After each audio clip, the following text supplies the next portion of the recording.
Agak-agak sini dong, kamu lagi ngapain sih? Sibuk banget kayaknya. Ini loh Main game ya? Enak aja. Terus apa Ini tuh? lagi lihat video. Apa? Ada sekolah tuh yang seru banget.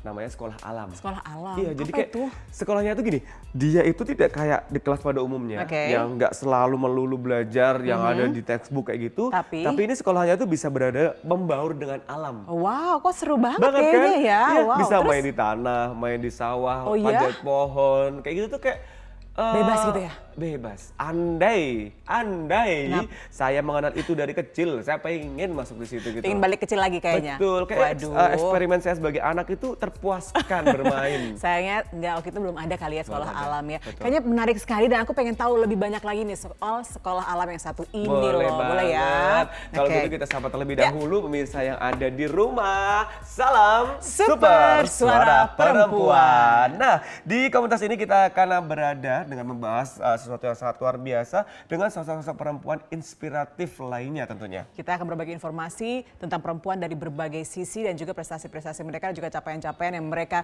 dapatkan di bidang mereka masing-masing begitu Betul ya. sekali, dan tentunya dengan sosok-sosok perempuan hebat di bidangnya masing-masing. Nah, hari ini kita akan mengundang seorang penggagas sekolah alam gitu ya, Betul. tokoh pendidikan di Yogyakarta. Siapakah beliau? Kita lihat profilnya yang satu ini.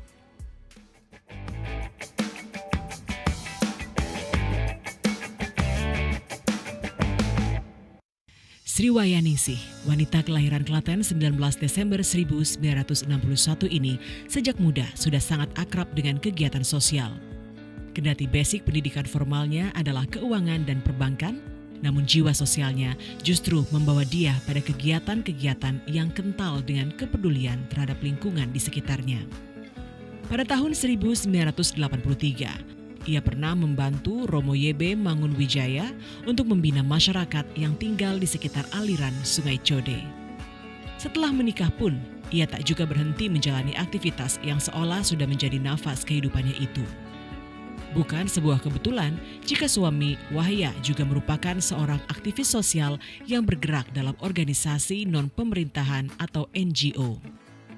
Aktivitas sosial jualah yang telah mempertemukan mereka. Salam atau Sanggar Anak Alam didirikan oleh Wahya di kampung Nitiprayan, Bantul sebagai respon terhadap banyaknya anak-anak putus sekolah yang ia jumpai sehari-hari. Sebagai seorang ketua RT di kampungnya, waktu itu ia merasa terpanggil dengan melihat banyaknya ibu yang setiap sore momong anak-anak mereka sambil ngobrol kesana kemari tanpa arah. Terpikirkan oleh Wahya bagaimana ia bisa memberikan kegiatan yang positif bagi para ibu tersebut. Jadilah semacam sanggar belajar di rumahnya dan menjadikannya sebagai wadah kegiatan bermain yang edukatif bagi anak-anak di sekitar rumahnya. Berawal dari beberapa orang saja, maka sanggar belajar yang kemudian diberi nama Salam tersebut berdiri sebagai sebuah tempat belajar alternatif bagi banyak anak dan didukung oleh semakin banyak relawan juga. Salam atau Sanggar Anak Alam menjadi antitesis terhadap pendidikan di sekolah yang berbasis hafalan. Di Salam, anak-anak dibebaskan untuk melakukan pengamatan atau riset sederhana guna menumbuhkan pengetahuan terhadap alam tempatnya tumbuh dan berkembang. Jadilah Salam sebagai sekolah kehidupan karena anak-anak di sana memang belajar dan mengenali sebuah kehidupan. Dari apa yang sudah ia kerjakan dengan tulus ikhlas itu, berbagai penghargaan di bidang pendidikan dan juga sosial telah diterimanya. Penghargaan sebagai wanita inspiratif dari berbagai pihak juga sudah ia terima.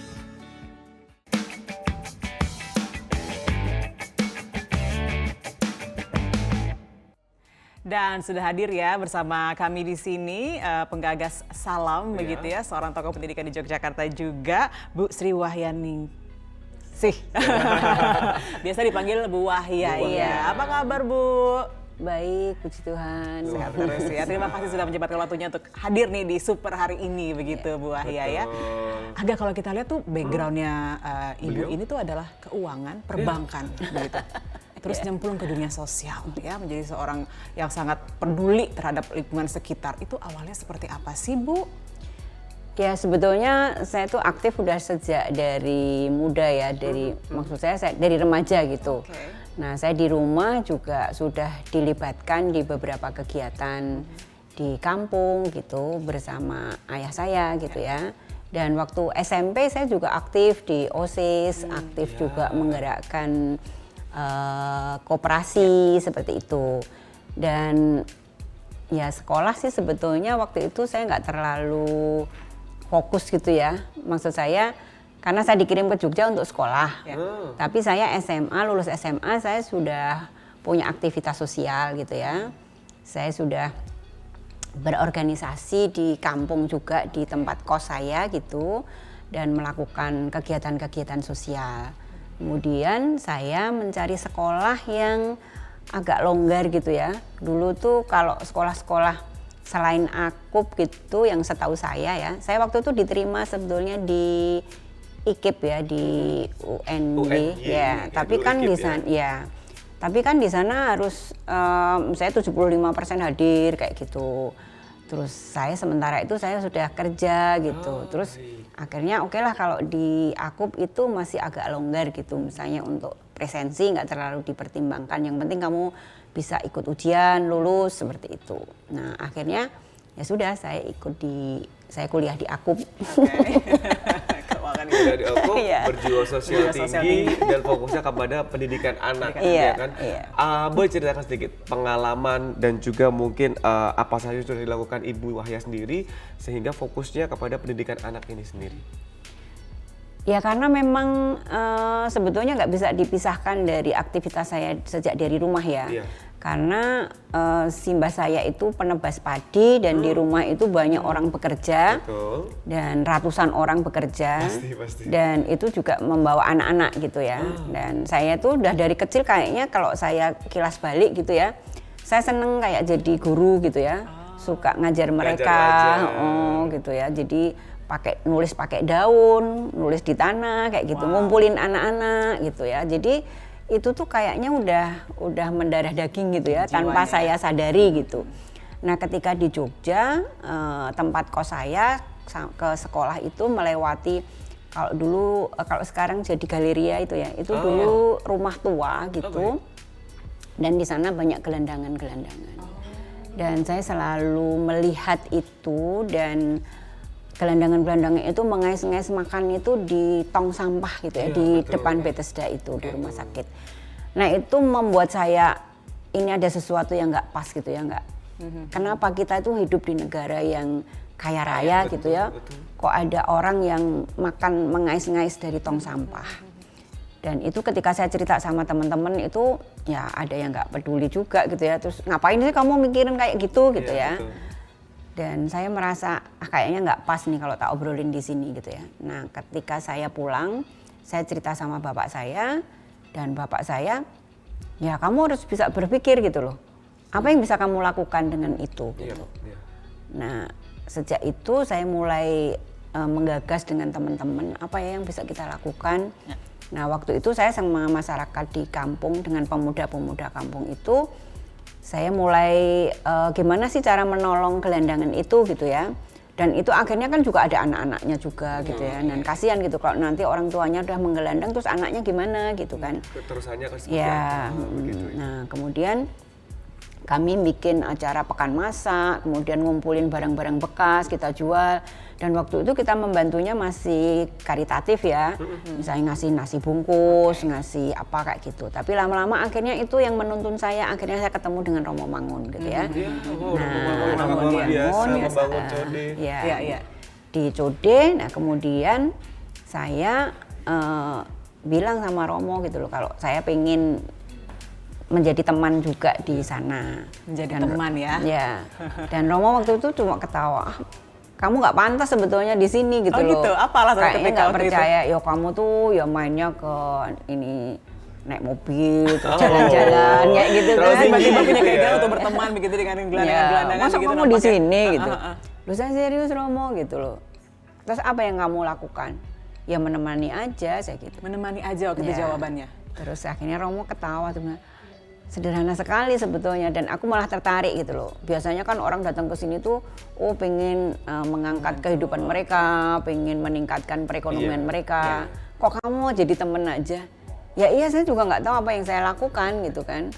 Nah kebetulan karena saya orang desa dan biasa juga ketemu dengan banyak orang, nah saya cepat banget gitu beradaptasi di Code gitu ya. Saya gampang diterima, terus akhirnya Romo ya oke lah, silahkan gitu.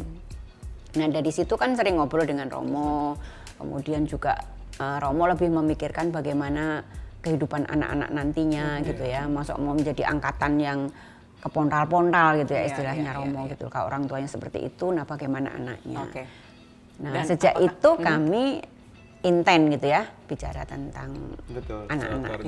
Dan itu mungkin juga yang menjadi cikal bakal kemudian munculnya Salam ini begitu ya. Oke, nanti akan kita bahas lagi begitu. Bu Wahya, usai jeda tetaplah bersama kami di Super Suara Perempuan.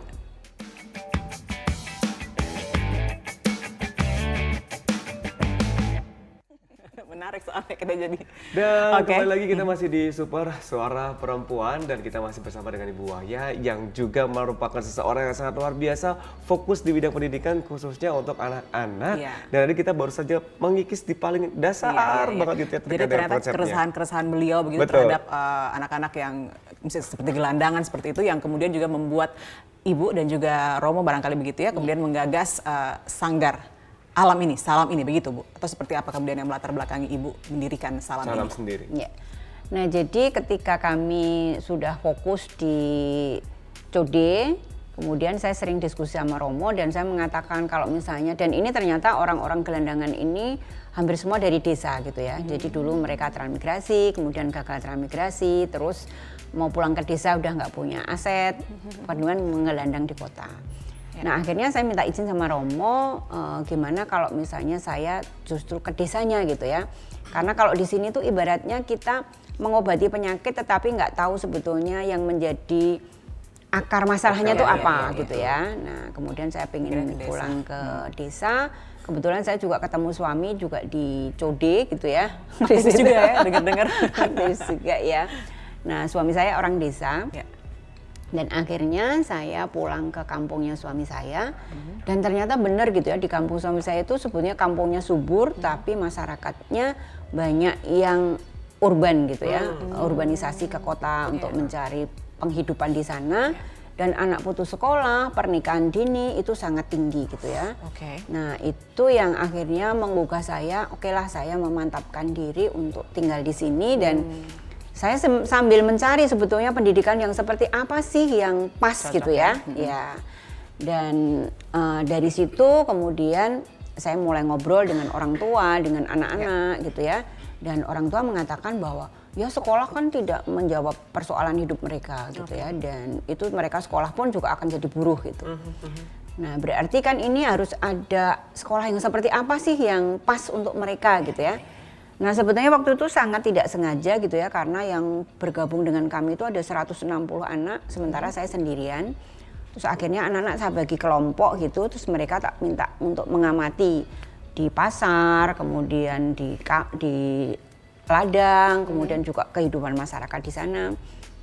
Nah sore itu kumpul dengan kami, ngobrol apa yang mereka temukan. Nah akhirnya ternyata mereka bilang, kita tuh punya pasar, tapi ternyata yang berdagang itu bukan masyarakat kita tapi orang dari luar desa kita, malah orang dari kota. Dan kita ini sebenarnya petani tapi ternyata sayuran itu beli gitu ya. Miris ya. Nah dari situ kemudian terus apa, kalian punya solusi apa? Nah dari situ berarti kalau belajar itu langsung ke menghadapi masalahnya, anak-anak itu ternyata lebih mampu berpikir gitu ya. Dan itu lebih efektif gitu. Terus kemudian ternyata mungkin pendidikan yang seperti ini yang mereka butuhkan gitu ya. Nah kemudian saya bisa menemukan formulasi gitu ya, formulanya untuk pendidikan itu berarti pendidikan yang hadap masalah, pendidikan yang memang mereka dilibatkan gitu ya untuk mencari solusi-solusi seperti apa. Nah dari situ saya bisa akhirnya dari pengalaman-pengalaman itu yang masalah yang paling dekat dengan mereka itu apa? Masalah pangan, masalah kesehatan, masalah lingkungan, dan masalah sosial budaya.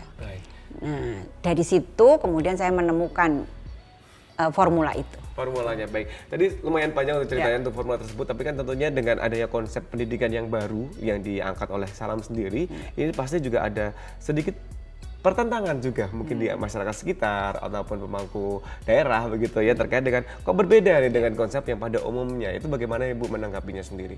Ya. Nah jadi karena itu tadi ya, karena apa yang sudah kami saksikan gitu ya, banyak anak putus sekolah, kemudian juga pengangguran terpelajar gitu ya, dan anak-anak juga tidak paham dengan masalah yang dihadapi, sehingga kami menemukan formula itu. Dan ini kan sesuatu yang baru gitu ya. Dan saya menghindari kata sekolah gitu ya, supaya anak-anak, karena kan yang dihadapi anak putus sekolah.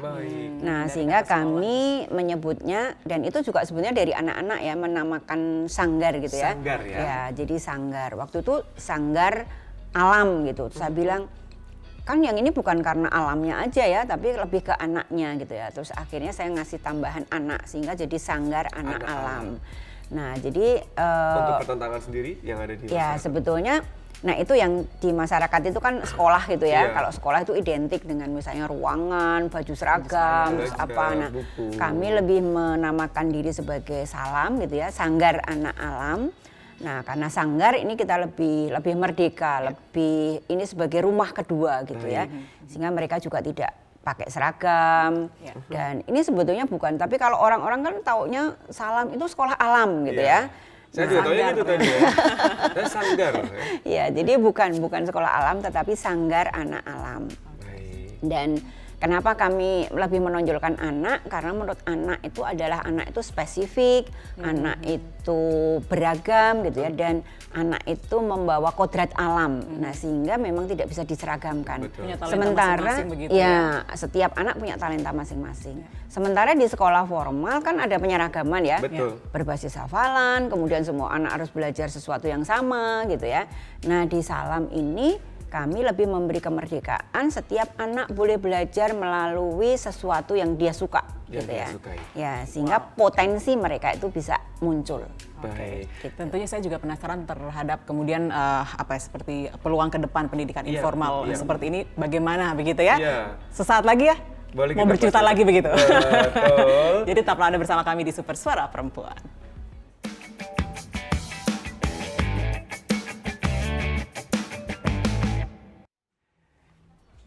Iya. Baik, luar biasa kita masih di Super Suara Perempuan dan pembahasan mengenai salam Sanggar anak anak alam gitu ya. Tadi saya juga sempat bertanya sebelum kita komersial break gitu ya. Bagaimana kemudian peluang ke depan pendidikan Betul. informal ini dalam konteks pendidikan Indonesia yang masih kemudian didominasi oleh misalnya perspektif pendidikan formal gitu Iya. Bu, seperti Termasuk itu menjadi bahasan juga bagaimana tingkat keberhasilannya Iya, betul. untuk penilaiannya seperti apa untuk salam sendiri. Oke.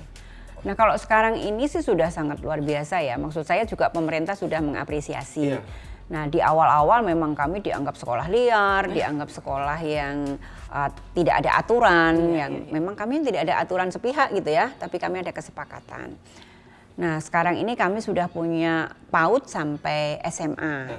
Dan ketika anak-anak yang misalnya dari Salam itu kemudian ke sekolah formal, dan mereka baik-baik aja gitu ya. Tidak semua memang yang dari Salam melanjutkan di Salam, sekalipun kami punya SMA. Tapi ada yang pengen juga mencoba sekolah di luar gitu ya. Misalnya dari SD-nya Salam, kemudian SMP-nya di luar. Dan saya justru sangat heran ya, anak-anak yang dari Salam itu sebagian besar malah jadi punya ranking gitu loh di sekolah formal. Ranking 1, 2, 3 itu biasanya dari Salam gitu. Terus saya tanya kenapa gitu loh. Loh kalau di sekolah formal enak, kan kita tinggal suruh ngapalin aja, suruh belajar, tinggal buka halaman sekian. Sudah ada apa bahannya susahnya? begitu Apalah dari gitu. ya. Sementara Di kalau Islam Salam lebih ke itu berdialog gitu ya. Di Salam lebih susah karena kita harus mencari sendiri, Oke, menentukan oke. sendiri, dan kita harus mengatur dirinya sendiri. Nah kita harus disiplin gitu ya, harus mendisiplinkan diri sendiri gitu, Mendisiplinkan bukan karena disuruh-suruh gitu. Betul, betul. Nah dan sekarang ini justru yang dijadikan tolok ukur gitu ya, maksudnya yang untuk referensi sekolah kurikulum merdeka itu justru Salam gitu ya. Jadi sekarang Salam dijadikan percontohan baik dari PAUD sampai SMA gitu ya. biasa. Dan juga udah didatengin juga Pak Dirjen juga udah datang ke Salam. Dan kunjungan-kunjungan dari sekolah-sekolah hampir dari Sabang sampai Merauke gitu ya, kepala sekolah, kepala dinas, kemudian guru-guru itu juga berkunjung ke Salam untuk studi Kalau dari banding. Salam sendiri kemudian bagaimana bisa membuat orang tua begitu ya tertarik dengan pendidikan informal seperti ini, kurikulum merdeka seperti ini begitu?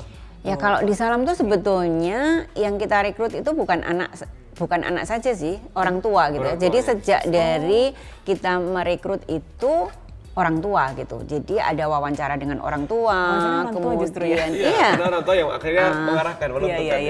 Oke. Ada inisiasi, kemudian ada workshop dengan orang tua gitu ya. Karena kan kalau dengan riset ini anak-anak banyak belajarnya tidak hanya di Salam tapi juga di rumah dan orang tua harus menjadi pendamping mereka gitu ya. Jadi Salam tidak mengambil hak asuh anak dari orang tuanya.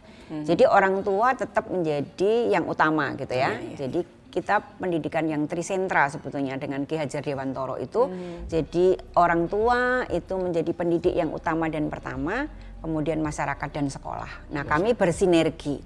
Sehingga kami sering juga menyelenggarakan pertemuan-pertemuan dengan orang tua, dengan masyarakat gitu ya, dengan anak-anak karena ini menjadi satu kesatuan seperti itu. Baik, sangat luar biasa. Satu juga saya ingin tanya adalah apakah ada harapan untuk melebarkan lebih jauh lagi untuk Salam sendiri ke lokasi-lokasi lain karena mungkin juga butuh juga di lokasi lain juga hal serupa seperti Salam. Jadi kami tidak membuka cabang, jadi ini bukan franchise gitu ya. Tapi silahkan kalau di tempat-tempat lain tuh mau menyelenggarakan sekolah seperti kami siap mendampingi gitu ya. Jadi kami juga menyelenggarakan workshop merancang sekolah merdeka dan ini sekarang udah angkatan yang ke-8 sehingga juga sudah ada yang di Pontianak, ada yang di Balikpapan, ada di Semarang, di Pati, tapi mereka otonom gitu ya. Nah, mereka masing-masing itu sendiri ya. Iya. Baik, luar biasa. Jadi memang bukan franchise, bukan cabang, tapi kalau ada mungkin komunitas ataupun sekolah yang ingin menyerupai atau ingin belajar dengan senang hati didampingi begitu ya untuk mengarahkan seperti itu. Saya tuh sebenarnya masih penasaran satu ya, Bu, karena kan di sini kan tidak bebas, misalnya bebas gitu ya, tidak berseragam, pakai sandal juga boleh begitu ya. Tadi bicara tentang disiplin, bagaimana kemudian menjalankan disiplin itu kepada menumbuhkan disiplin kepada anak-anak ini seperti apa sih kalau di sekolah? Ya kami lebih swadisiplin ya, jadi disiplin kami bukan disiplin militer gitu. Tapi kan kita sudah dari awal misalnya bagaimana kita komitmen tentang waktu, punya komitmen tentang kesepakatan gitu ya, misalnya menjaga diri, menjaga teman, menjaga lingkungan, sejauh mana kita bisa komit gitu ya, kita bisa menjaga diri kita sendiri dan dengan proses belajar riset ini tadi kan anak-anak sudah membuat perencanaan dari mulai merencanakan, melakukan, menganalisa, membuat kesimpulan, mereka sudah punya timeline kayak gitu ya. Nah ini sejauh mana mereka bisa mentaati apa yang sudah direncanakan. Di situ disiplinnya disiplinnya di situ gitu ya, bukan disiplin yang diawasi, oh kamu harus pakai seragam, rambutnya harus dipotong misalnya pendek misalnya kayak gitu. Bukan itu ya. Terakhir ini Ibu, mungkin Ibu Wahya harapannya untuk perempuan yang juga mungkin punya dedikasi yang sama ataupun mungkin untuk masyarakat agar mungkin bisa sedikit memberikan gambaran sendiri untuk anak-anak tercintanya. Ya, karena perempuan kita memang harus mengaktualisasi diri ya, kita mesti meningkatkan pengetahuan kita gitu ya, karena memang perempuan itu adalah pendidik yang utama dan pertama gitu ya, sejak dalam kandungan kita sudah menjadi pendidik gitu ya, sehingga perempuan memang harus meningkatkan baik pengetahuan maupun kapasitas dirinya itu harus kuat. Luar biasa. Terima kasih, sangat inspiratif, informatif sekali begitu ya apa yang disampaikan oleh Bu Wahya ya, kita sampai wow mendengarkan. Akhirnya cuma bisa mendengarkan dan kayak hebat sekali ya. Wahya Ibu terima kasih sudah berganda hadir di komunitas Super Suara Perempuan di TVRI Yogyakarta ini, semoga semakin inspiratif juga untuk kedepannya. Baik, luar biasa. Mari Ibu boleh kita bersama berdiri dan pemirsa nanti kita akan hadir kembali di komunitas Super lainnya untuk di episode lainnya dengan tentunya dengan narasumber yang sangat luar biasa, perempuan hebat dengan tokoh-tokoh yang inspiratif lainnya tentunya. Tentunya terus berkarya dan makin maju perempuan Indonesia. Salam Super Suara Perempuan.